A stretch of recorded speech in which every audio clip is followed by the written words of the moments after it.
Welcome to the Learning Pines YouTube. We hope this video helps. You start by updating Termux packages so installs behave predictably.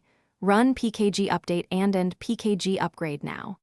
Next, install Python with pkg install Python and add pip and git so you can fetch libraries and repositories. Once done, run Termux setup storage and grant permission. This gives you access to /SD card for saving scripts and datasets. Make sure to accept prompts, otherwise file access fails. These steps place you immediately into a working environment. Once your storage and Python are ready, make a project folder, for example mkdir/project/python, so you separate projects.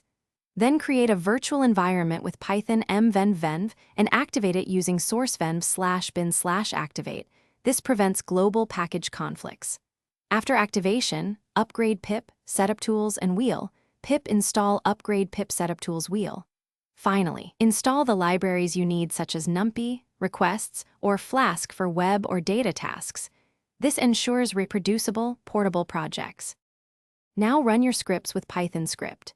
Py or use IPython for interactive debugging. Run small tests first to catch errors fast. If you need executable scripts, add a proper shebang and chmod +x. For Termux, the Python path is under /data/data/com. Termux /files/usr/bin/python, so adjust accordingly. If something breaks, check your path, confirm virtualenv is active, and run piplist to inspect versions. Reinstall packages when conflicts appear. One key tip: always verify Termux setup storage if file access fails. Thanks for watching. Consider subscribing if we helped you.